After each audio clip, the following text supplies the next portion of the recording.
अस्सलामुअलैकुम गाइस, आज के इस लेक्चर में हम देखेंगे question number 3। Describe the span of M. M हमारे पास सेट ऑफ वेक्टर्स गिवन है। हमारे पास इसको u1 वेक्टर कह दें और इसको u2 कह दें। इन वेक्टर्स को हमने लीनियर कॉम्बिनेशन में लिखना है, किसी भी स्केलर के लीनियर कॉम्बिनेशन में। अगर ये वेक्टर्स किसी स्केलर के लीनियर कॉम्बिनेशन में लिखे जा सकते हैं तो हमारे पास जो m होगा ये क्या होगा, स्पैनिंग सेट होगा r³ का।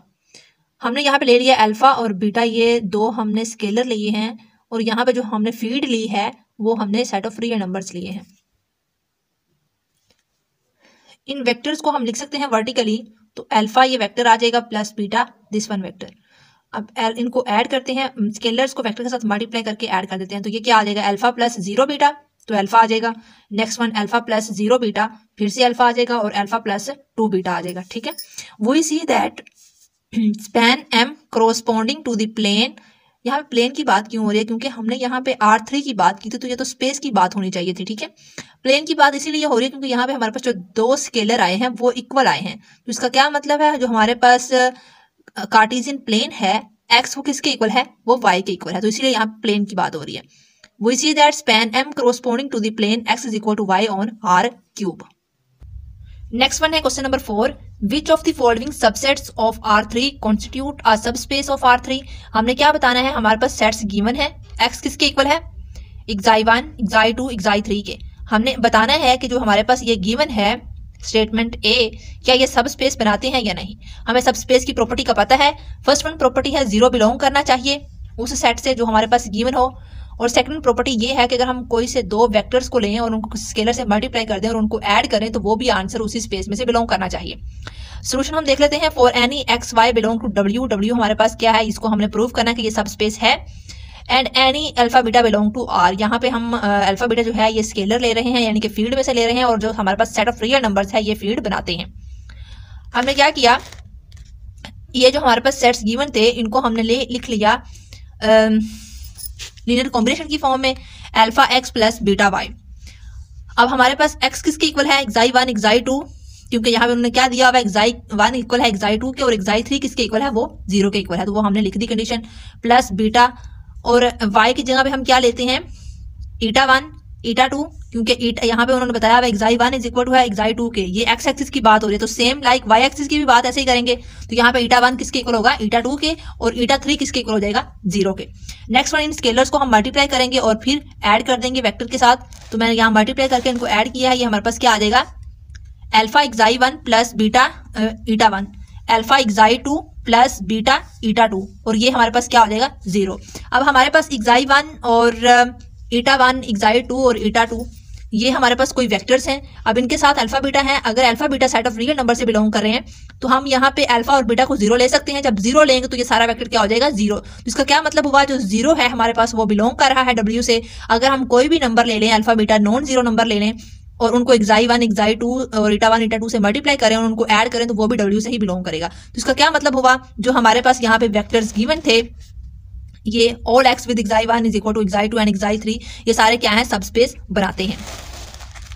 नेक्स्ट वन है all X with xi1 is equal to किसके है, xi2 प्लस 1 के, यानी कि xi1 की जो वैल्यू लेनी है उसमें हमने 1 ऐड करना है। तो यहाँ पे चूज कर लिया, क्योंकि इसको हमने अब पर्टिकुलर एग्जांपल लेकर चलते हैं। x1 किसके इक्वल ले लिया, 2 और 1 के। अब यहाँ पे देखें, ये हमारे पास क्या है, xi1 और ये xi2। अब xi2 में अगर हम 1 में 1 ऐड करेंगे तो 2 बनेगा, यानी कि फिर हमारे पास ये xi1 की वैल्यू आ जाएगी, और xi3 यहाँ पे क्या होगा, 0। इसी तरह मैंने x2 ले लिया, यहाँ पे मैंने ले लिया 3 2 और 0, क्योंकि ये हमारे पास xi2 की वैल्यू अगर इसमें 1 ऐड करेंगे तो 3 बन जाएगा, और वो हमारे पास किसकी आ जाएगी, xi1 की वैल्यू।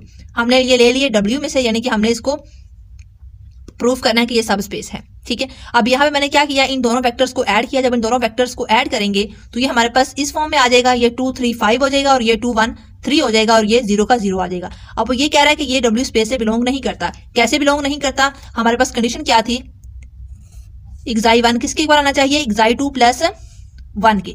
यहाँ पे 3 में अगर प्लस 1 करें तो 4 बनता है, और यहाँ पे ये xi1 की वैल्यू हमारे पास क्या आनी चाहिए थी, 4 आनी चाहिए थी, जो कि 5 आ रही है। तो इसीलिए ये जो हमारे पास है, since 5 does not equal to 3 plus 1, तो ये हमारे पास सब स्पेस नहीं बनाते। नेक्स्ट वन सी पार्ट है, ऑल एक्स विद पॉजिटिव, यानी कि हमारे पास जितने भी xi की वैल्यू होंगी सारी पॉजिटिव होंगी। अब हमने सब स्पेस चेक करना है। सब स्पेस के लिए हमारे पास 0 तो इसमें कंडीशन होल्ड करेगी, ठीक है, क्योंकि हम अल्फा अगर इन वेक्टर्स को किसी लीनियर कॉम्बिनेशन में लिखते हैं, किसी स्केलर्स के लीनियर कॉम्बिनेशन में लिखते हैं, तो ये हमारे पास क्या आ जाएगा, अल्फा को अगर हम 0 लेते हैं तो ये सारे 0 हो जाएंगे, यानी कि 0 बिलोंग करेगा W में से। नेक्स्ट कंडीशन क्या है, कोई भी अल्फा लें, यानी कि इन वेक्टर्स को किसी स्केलर से मल्टीप्लाई करें और देन उनको ऐड करें, तो वो किससे बिलोंग करने चाहिए, इसी स्पेस पे बिलोंग करने चाहिए। अब अगर हम चूज करते हैं अल्फा, यानी कि जो कुछ स्केलर नंबर का हम कॉम्बिनेशन ले रहे थे, वहां पे उसको हम कोई नेगेटिव नंबर ले लेते हैं, तो वो फिर क्या करेगा, वो सब स्पेस में जाएगा ही नहीं, क्योंकि सब स्पेस में कौन से एलिमेंट आएंगे, जो पॉजिटिव होंगे। Then for any X belong to W, तो अल्फा एक्स बिलोंग ही नहीं करेगा W में से, तो इसीलिए ये जो हमारे पास जो है वो सब स्पेस नहीं बनाएंगे। ये वाले जो हमारे पास वेक्टर्स गिवन है ये सब स्पेस नहीं बनाएंगे। नेक्स्ट वन हमारे पास क्वेश्चन है D part, all X with xi1 minus xi2 plus xi3 is equal to k। ये हमारे पास एक सब स्पेस है जिसे हम लेट कर सकते हैं कि ये W है, तो for any X Y belong to W हम इन दोनों को ऐड करेंगे। x में अगर प्लस y करेंगे तो ये हमारे पास अगर सारी वैल्यूज x की हैं तो y की वैल्यू किसकी फॉर्म में होंगी, ईटा की फॉर्म में, तो x प्लस y करेंगे तो ये क्या आ जाएगा, xi1 प्लस ईटा1, xi2 प्लस ईटा2, xi3 प्लस ईटा3। अब हमने ये वाली फॉर्म बनानी है, तो इसके लिए हमें क्या करना पड़ेगा, सिंस xi1 प्लस ईटा1 माइनस xi2 प्लस ईटा2 प्लस xi3 प्लस ईटा3, क्योंकि यहाँ पे क्या फॉर्म थी, यहाँ पे थी xi1, तो ये सारी हमने वैल्यू लिख ली xi1 की माइनस xi2 प्लस xi3, तो यहाँ पे मैंने y एक्सिस भी ऐड कर दिया, तो ये हमारे पास क्या आ जाएगा, xi1 प्लस ईटा1 माइनस xi2 प्लस ईटा2 प्लस xi3 प्लस ईटा3। अब उसमें हम क्या करेंगे, एक्स वाले टर्म्स को अलग कर लेंगे और y जो है वो ईटा को बिलोंग कर रहा है उसकी टर्म को अलग कर देंगे, ठीक है। जब इनको अलग अलग करेंगे तो ये हमारे पास क्या आ जाएगा, xi1 minus xi2 plus xi3 plus ईटा1 माइनस ईटा2 प्लस ईटा3। अब ये वाली टर्म हमारे पास किसके इक्वल थी, सारी ये वाली सारी टर्म k के इक्वल थी। अगर ये k x को बिलोंग कर रहा है तो फिर ये वाली सारी टर्म किसके इक्वल होगी, k की। ये भी सारी टर्म जो है वो k के इक्वल होगी, इन दोनों को ऐड करेंगे तो ये क्या बन जाएगा, 2k। अब हमने इसको क्या प्रूव करना था, सब स्पेस। अब ये सब स्पेस कब बनेगा, जब k की वैल्यू 0 होगी, तो फिर इसमें हमारे पास 0 वाली प्रॉपर्टी होल्ड हो जाएगी और उसके बाद किसी स्केलर्स को हम मल्टीप्लाई करें, इनमें ऐड करें, तो वो तो प्रॉपर्टी होल्ड हो जाएगी। We see that W is a subspace of R3 if and only if k is equal to 0। अगर हमारे पास k की वैल्यू 0 होगी तो ये सब स्पेस बनाएंगे, ठीक है। ओके गाइस, अगर आप लोगों को वीडियो पसंद है तो वीडियो को लाइक कर दें, अपने फ्रेंड के साथ भी शेयर करें और चैनल को सब्सक्राइब कर दें, साथ में लगी बेल आइकन को भी प्रेस कर दें ताकि हर नए आने वाले वीडियो के अपडेट्स आप लोगों को मिलती रहे। मिलते हैं नेक्स्ट वीडियो में, तब तक के लिए अल्लाह हाफिज।